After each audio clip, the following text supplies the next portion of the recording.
I, 56 female, and my husband Kurt, 59 male, have 2 daughters, Ruth 32 and June 30. 8 years ago, Ruth split up with her college boyfriend, Adam, 32. They'd been together since she was 20 or 21, and it was as serious as a college relationship could be. About 5 years ago, June announced that she reconnected with Adam at some alumni get-together. They'd all gone to the same university, and that they are now dating. Of course, Kurt and I were shocked she would do this despite her sister's history with him. But she insisted that they were in love and she can't help that, and that Ruth and Adam hadn't been together in years, so she hasn't done anything wrong. Ruth, understandably, was enraged over it. She said she was done with June and would never see her again. This broke me. They were so close growing up and I prayed every day they'd reconcile. But eventually I accepted they're adults who can make their own choices, and it has nothing to do with us. Kurt and I were also very disappointed with June and told her off many times. But after she proved that there was never any cheating involved while Ruth and Adam were together, things between us settled down. Out of respect for Ruth's feelings, we never brought the girls together again. Ruth and June visit us separately and still aren't on speaking terms after 5 years. But we maintained our relationships with them. Now, June and Adam are married. Ruth has also moved on with a lovely boy. Coincidentally, both girls are expecting their first child. Ruth's due date is a little earlier. I can't put into words how excited we are to be grandparents and adore both these children. I've been supportive and as involved with both our daughters' pregnancies as they want. However, last week Ruth drops a bomb on us. She said that if we ever see June again or her baby, she won't allow us in her child's life. I knew it bothered her that we were still on good terms with her sister, but this shattered me. It's kept me awake every night.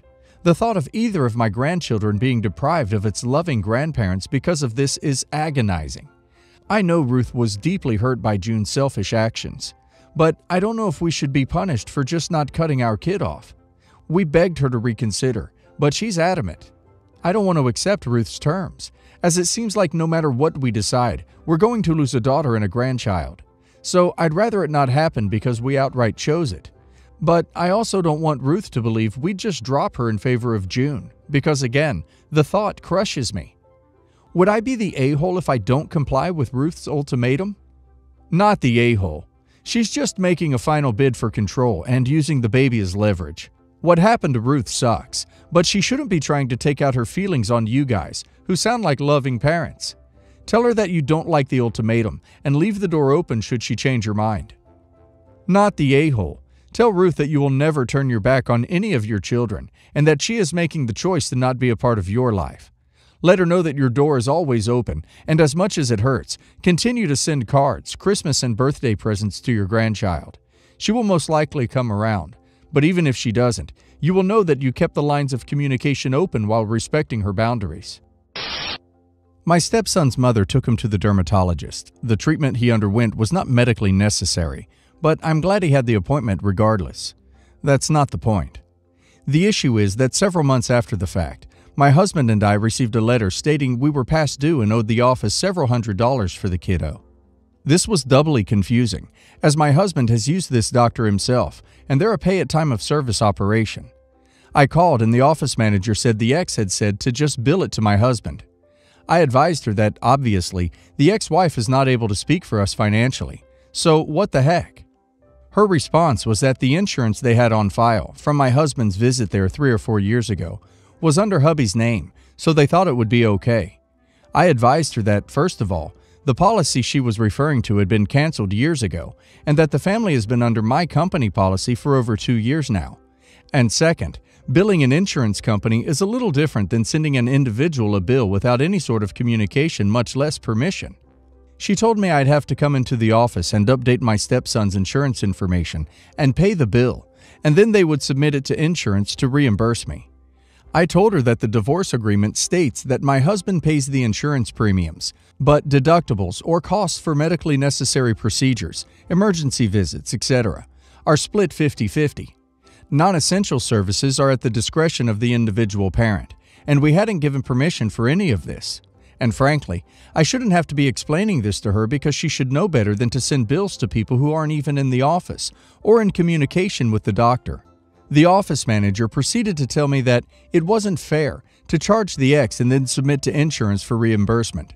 This office doesn't collect from insurance. Apparently, they submit for insurance to pay the policyholder back after the bill is paid, because the insurance company would send the check to me, and I might just keep it.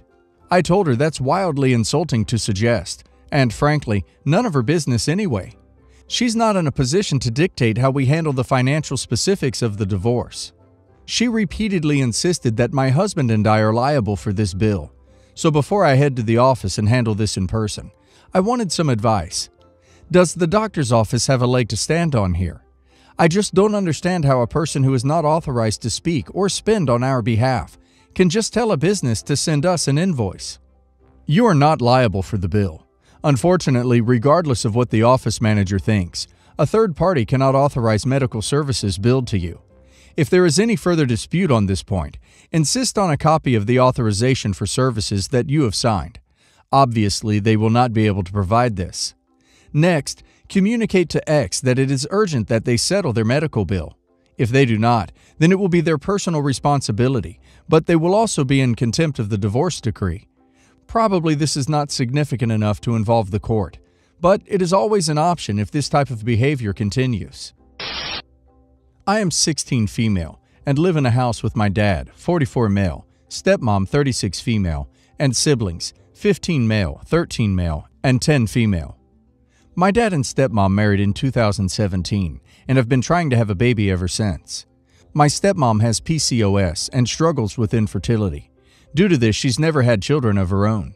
She's done several fertility treatments and last October found out she was pregnant. I was super happy for her and my dad.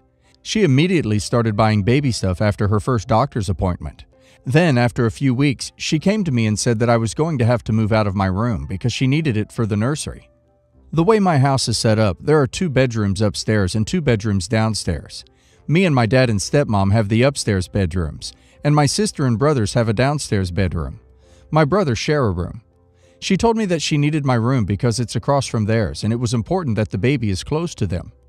It surprised me because their room is really big, and when I asked why they couldn't keep the baby in their room, she got super upset and told me that she's been waiting years for this moment of being able to decorate a nursery. I ended up moving into my sister's room after that, which is the smallest room in the house, so it's a bit cramped for the 2 of us.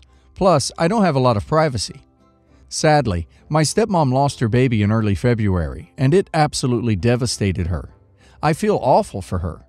My dad no longer has the money for more fertility treatments, and it will take a while to save up, so it would probably be a couple years before she gets pregnant again.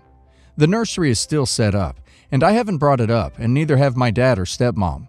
But now that a bit of time has gone by, I was considering, gently, asking to have my room back, since it's just sitting unused and will be for at least a couple more years. Would that make me an a-hole? Honestly, I feel bad for the kids they already have. They really should have moved somewhere bigger if they are wanting to add another baby to the household. Being shoved into a smaller room for 2 people is unfair. The comfort of my children that are already here would be my first priority, not the a-hole. I realize it's not a popular opinion to say women who've had miscarriages are a-holes, but mine is that your stepmother was an a-hole to take your room to begin with. They have a large room which can reasonably fit a baby, bassinet, for a good amount of time. There wasn't a need to make you move into your sister's smaller room just so that she could start decorating a nursery long before the baby even arrived, just because she wanted to decorate one.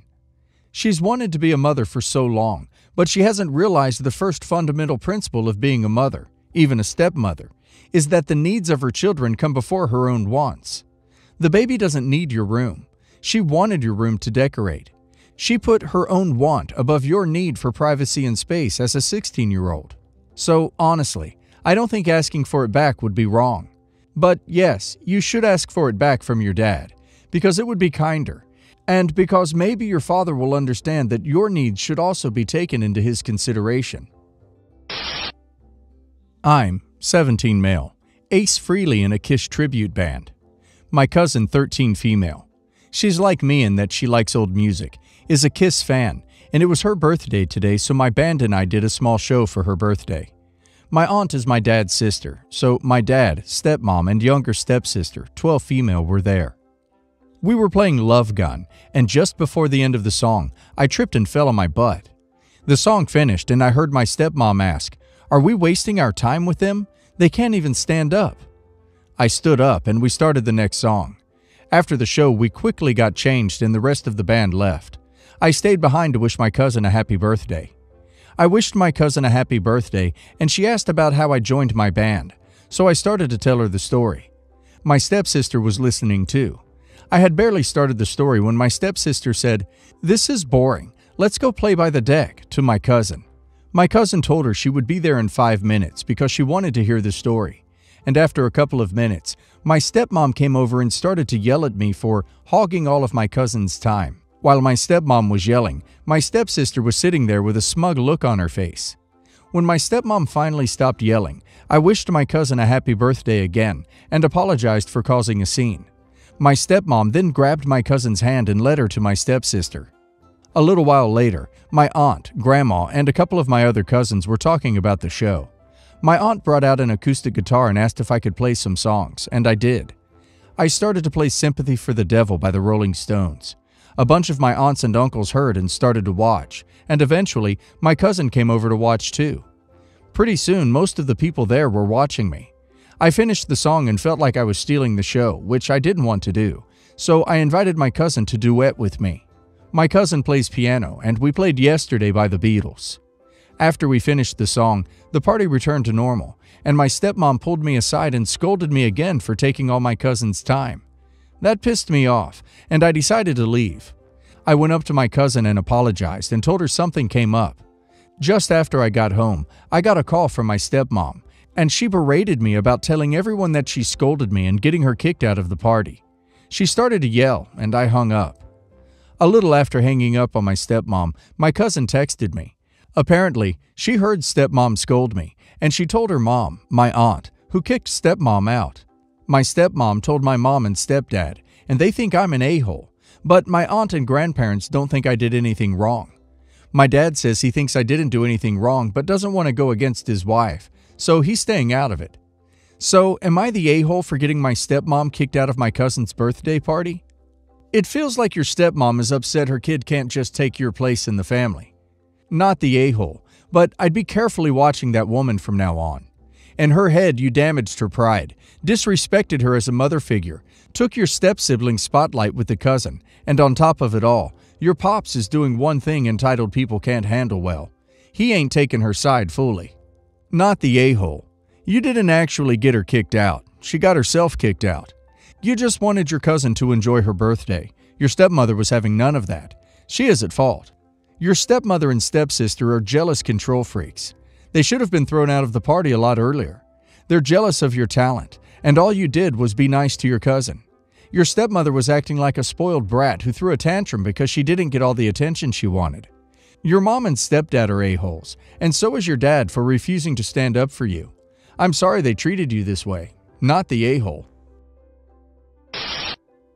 So, my mother-in-law and I don't get along, and we never have. She was unhappy when my husband, 29, and I, 26, started dating, and even more irate when we got married. Now, 3 years into our marriage, our son, 2, is going to have a little sister born sometime in late July or early August. We had already previously picked out a name, but now I'm thinking about changing it. It's not that I don't like the name, I do, but my mother-in-law knows we already pick middle names based on a family member, and being a girl, my husband and I decided on Maxine after my great-grandmother.